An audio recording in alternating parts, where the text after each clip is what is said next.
You wouldn't believe it. Logan has that place surrounded by cops. What? Yes. The new babysitters are Calvin Stoner, Steve Guthrie, and Deborah Saxon. It's not funny. That entire place looks like an armed camp. Well, Raven, sounds like you're going to have your work cut out for you. Well, this is no longer going to be a one-woman job. I see. So that is why you had decided to enlist the aid of Chief Mallory as tactical advisor? Yes. I might have to enlist the chief for help since you've obviously chickened out. Just tell me something, Raven. Seeing that the good chief is on the side of law and order, how do you think he's going to assist you in this nefarious plot of yours? Oh, Derek will help me. How? I know exactly how. Oh, then I'll have to stick around to see what you have up your sleeve. No, you won't. You're going to be gone by the time he gets here. Oh, well, I don't know. I don't mind if he's in my celebration. Oh, that is why I came over here, you know. To celebrate my triumphant return to the unicorn. Elliot, you cannot use that bottle. They gave me that for my dinner party. Oh, no, darling. I brought this over for us. Oh, you bought it. It'll be the first time you ever bought anything. And besides, I think it was an accident you got the unicorn. Margot did not want you to have that club. She didn't want you to have anything. That club was my gift. My wife was not an Indian giver. Well, why don't you just take your champagne and get out? Oh, no. Sounds like it's a bit too late, huh? Oh, I'm going to enjoy seeing you handle this, my love.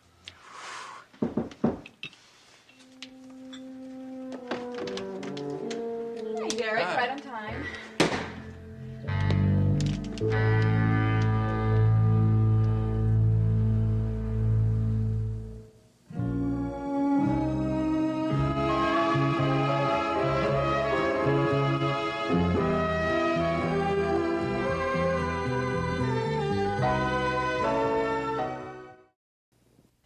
Chief, you do know Mr. Dorn. Of course. We met on several occasions. Let's see, the last time was at Nola Madison's house, wasn't it? Oh, yes.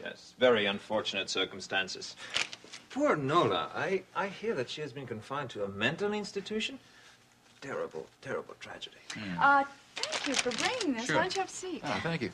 We've had another terrible tragedy. I'm afraid my dinner party has been decimated.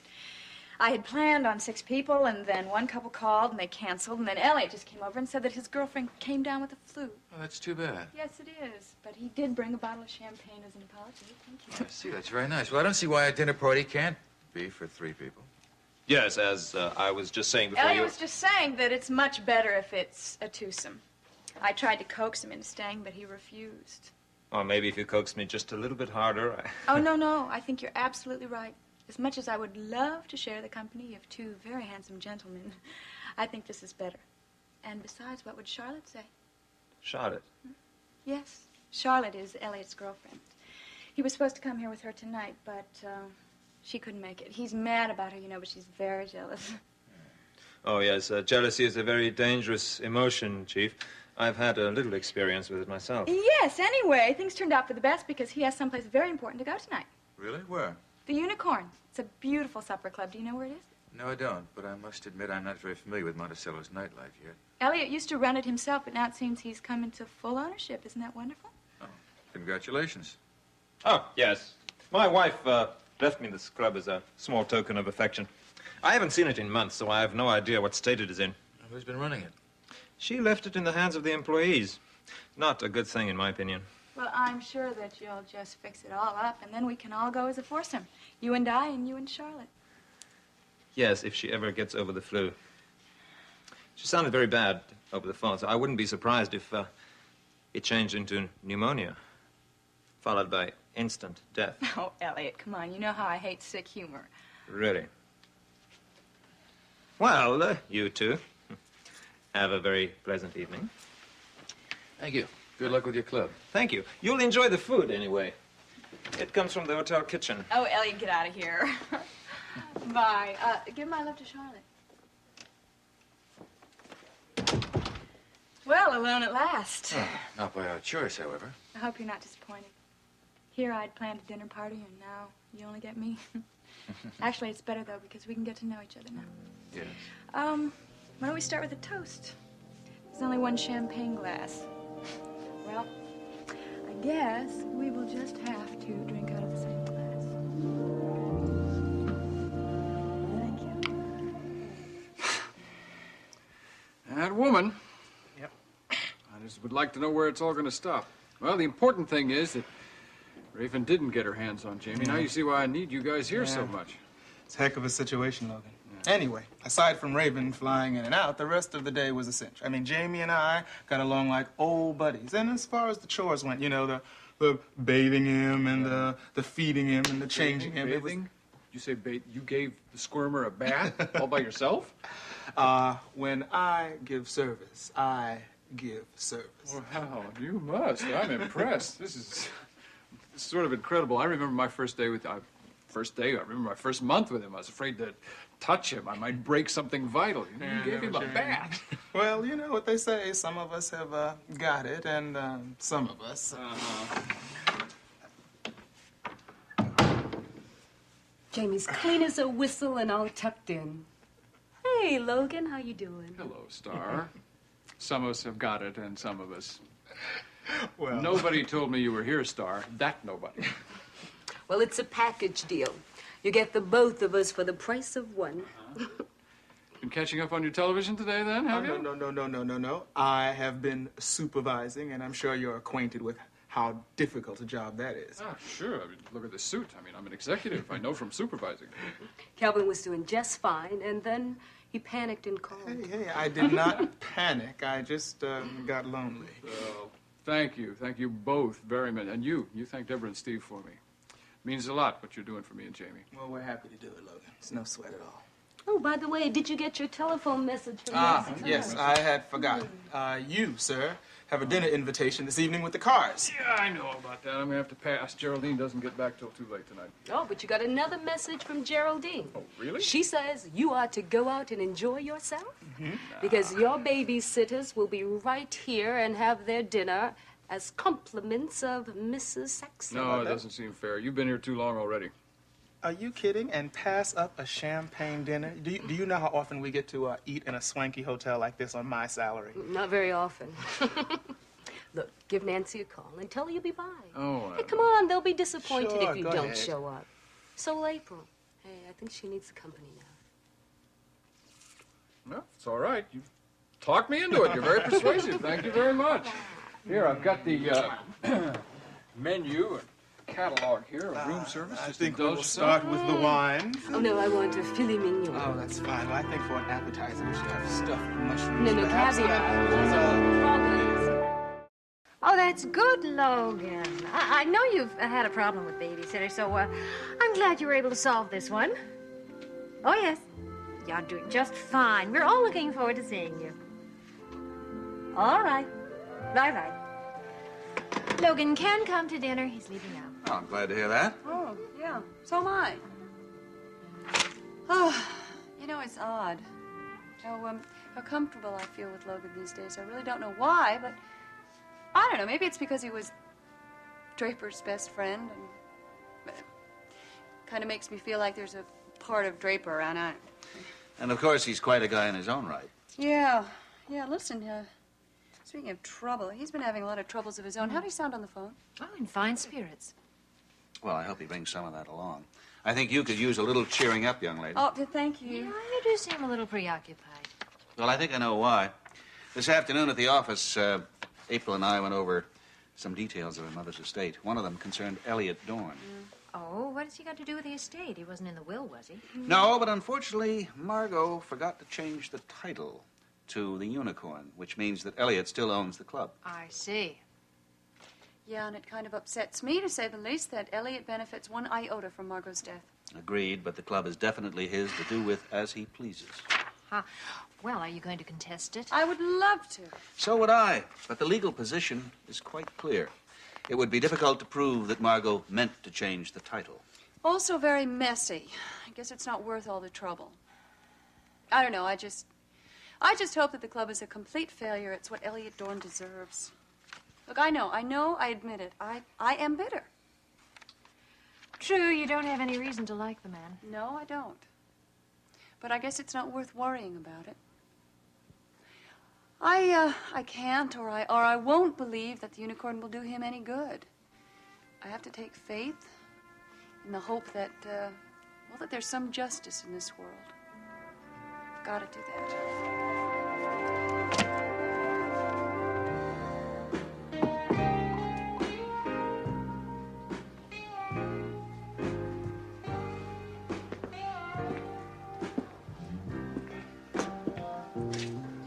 Good evening. Hiya. I think I know you. Isn't your name George? It's Charlie. Charlie, that's right. I think we met about 5 months ago. Well, I'm not too good on faces, but what can I get you? Scotch and water. Right up. Oh, no, not from under there, from over there. The scotch under there has the water already built in. What makes you think I run that kind of a place? Oh, so you do run this place. Oh, yeah. I'm not just the bartender. I'm also the manager. And who gave you this title? I mean, who? The owner did, that's who. Wait a minute, who do you think you are? Hey, wait a minute, you're not from the License Bureau or someplace like that, are you? Charlie, the managership of this club was given you by Mrs. Margot Dorn. Now, don't you ever read the papers or listen to the news? Yeah. Yeah, well, I know the lady's dead, but nobody told me that puts me out of a job. Your job, Charlie, depends on the decision of the new manager. The one who likes his scotch from over there.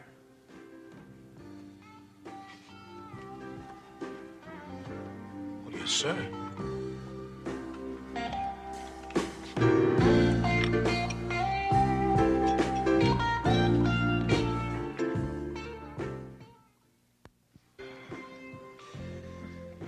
You don't seem to be attracting too much of a crowd. Who have you been sending your profit and loss statements to? Well, I've been sending them regular to Mrs. Thorne's account. No, I'll speak to her. You're not gonna like him. Why not? Well, he's a nasty guy. He's always yelling at me over the phone. Something tells me he's not very happy about the figures you've been sending him. It's not my fault that business has been so slow. I mean, these are tough times, Mr. Thorne. Charlie, when times are tough, people need solace.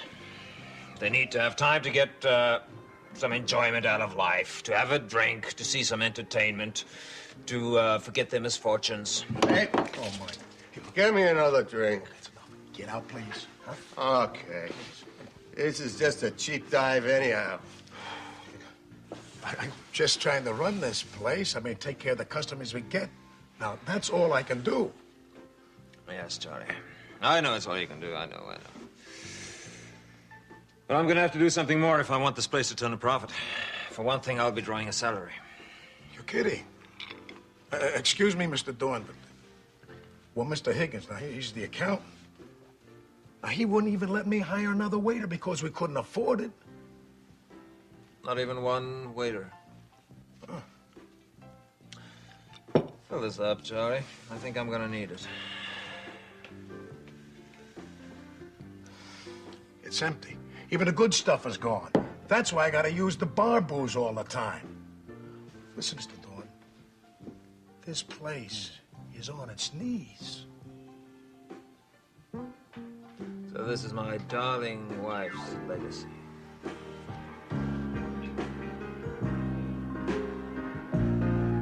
Well, that sounds like quite a dinner party. Are you having second thoughts about Cliff now?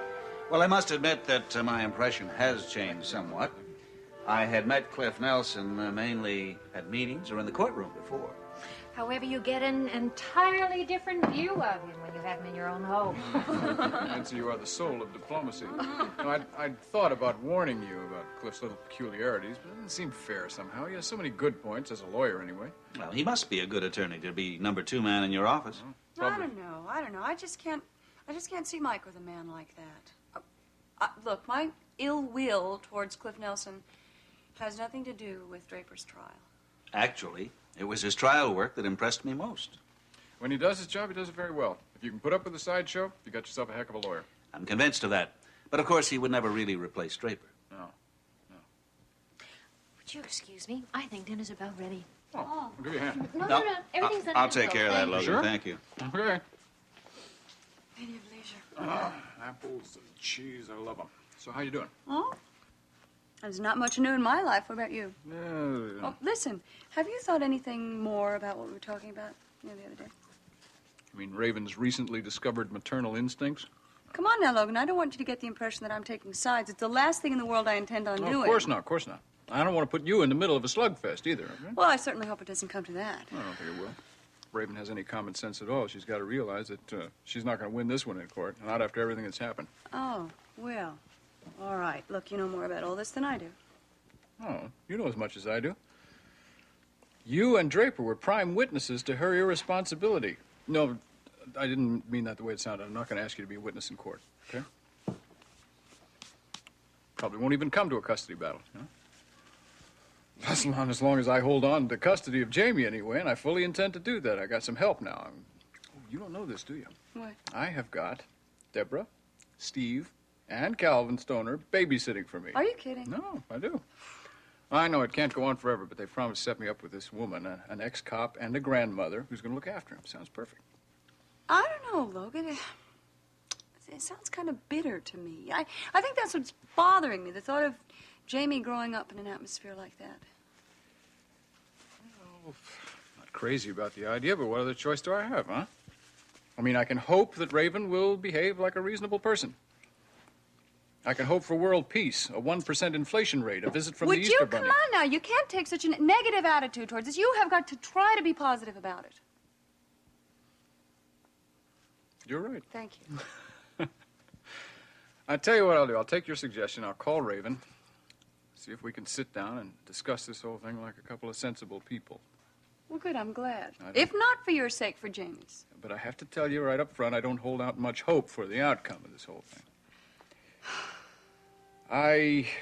That's something I have to ask you. What? Now, you remember the night that Raven left Jaimey with you when she headed off to London? Of course I do. She also left you a letter. You showed it to me at the time. Gave you complete authority to raise Jaimey any way that you saw fit. Yes, there was a letter. You still have it? I mean, you didn't get rid of it or anything, did you? I didn't destroy it, if that's what you mean. It's up at the house in Oakdale somewhere. You think you could find it? Of course I... Logan Raven asked me about that letter, too. She did? Yes. Well, I'm not surprised. She'd have to be a fool not to realize how important it is. If it comes to a custody battle. I said if it comes to a custody battle, that letter will be Exhibit A. Yeah, I guess it makes it appear as if Raven meant to leave Jaimey behind her for Makes good. it appear? That's exactly what she meant to do. That's concrete evidence that she cannot deny of how little she cares for her son. Look, all I know is that Raven told me she didn't mean to write it, that's all. She meant it. She meant it. Why else would she bother to put it in black and white? Know. That letter, all by itself, even if you never testified in court, that letter would keep Raven from ever getting her hands on Jaimey again. That's why it's so important. I see that. I know I can trust you not to give it to Raven, but I'd like to ask you not even to let her see it, not to show it to her. I don't want her to get her hands on it. I'm just afraid it would become confetti.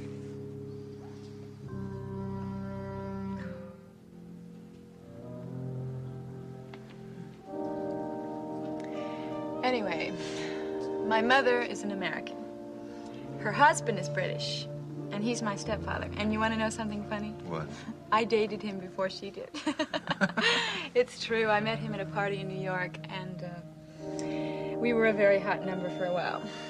But then Mother met him, and she had an advantage because she was disgustingly rich. Which brings us to the next question you were going to ask me. Oh? What's that? How I managed to support myself, since I'm obviously not a working woman. Oh, I would never ask a woman where she gets her money from. I just assumed you had independent means. Oh, I'm independent, but my means, well, they're not so good. Mother sends me a check every month. But we had a fight when I was in London, and I don't know how much longer they're gonna last. I don't know what I'll do. I'll have to find a rich lover, I guess. Do I shock you? Raven, I don't know you well enough to be shocked by you. Derek, I'm sure you have an opinion of me. Logan is your friend. Yes, Logan's a very good friend, but he doesn't talk about you. He doesn't? How dare he not bring me up in his conversation? Oh, no, he's mentioned you, of course, on several occasions. You know Logan, he's very much a gentleman. Don't let him fool you. How could a gentleman possibly treat his wife the way he's treated me? Oh, Dan. I swore I would not bring up my marriage tonight. There really is no marriage. I know that. Frankly, I wouldn't be here if there was. Logan doesn't mean a thing to me, you know. I'm free. I do what I want. I go where I want. I see who I want. It's just wonderful. I feel so completely, absolutely free. Well, I'm completely free myself, but I'm not sure it's very wonderful. You're right. It's not wonderful. It's terrible. It's the worst thing that ever happened to me. I try to show everyone that I'm happy, but I'm not. Oh, Derek, I'm so lonely. I just want someone to hold me. Would you just hold me?